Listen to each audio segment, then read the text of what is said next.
Have you ever wondered what is the highest possible damage you can deal in one hit in this game?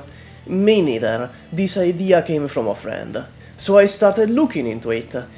Let's make some things clear. We are assuming an enemy with zero defense is being hit. This means the buffers aren't useful to us. And secondly, we aren't looking for DPS. We are looking for most damage in a single hit. So first of all, we need to choose the correct operator for the job. You may have seen the thumbnail. If you did, you know we will use Conviction. Their skill 1 has a chance to make the next attack deal 800% damage, which simply can't be beat by anyone else as far as single hit goes. Assuming a maxed out Conviction, we have 1093 attack to start with. Let's get the obvious buffers out of the way first. Hack buffs attack by 50% and Aspidia by 50%. Since this is single hit, we can ignore the Aspidia. This makes Conviction's attack go up to 1639.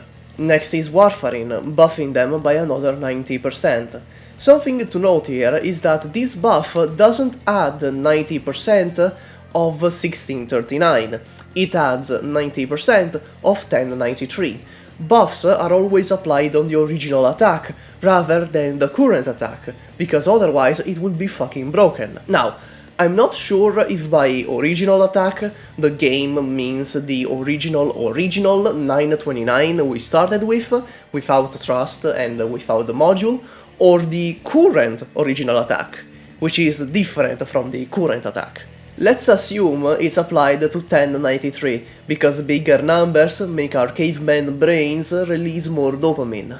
With all this, Conviction's attack comes up to 2622.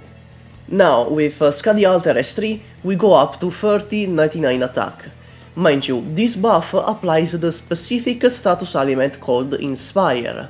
This is important for one thing later, and because this means Sora is completely useless, since Inspire doesn't stack.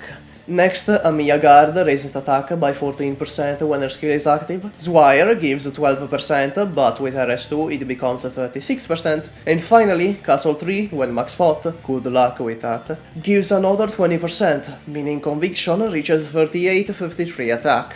Now, Pallas also buffs. She gives a status element specifically called Vigor, which as far as I understand is literally the same as Inspire but with an extra step and named differently, so it does stack and adds another 50%. We're at 4399 attack. Exia's RNG talent gives a tiny 8% boost, raising it to 4486. Before applying the next buffs, we need to trigger Conviction S1. Assuming we luck out and get the 800% buff, we go to 35,888. That's a lot, but now we apply the enemy takes more damage type of buff.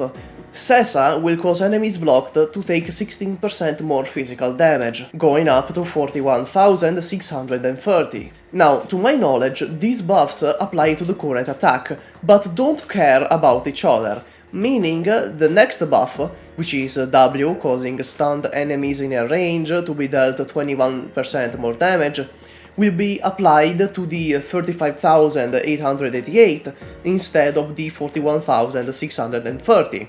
This means we go up to 49,166. Finally, the final buff, and the reason I am not doing this in practice, besides the fact that I don't have the operators with the potentials needed, is Gnosis Fragile Element.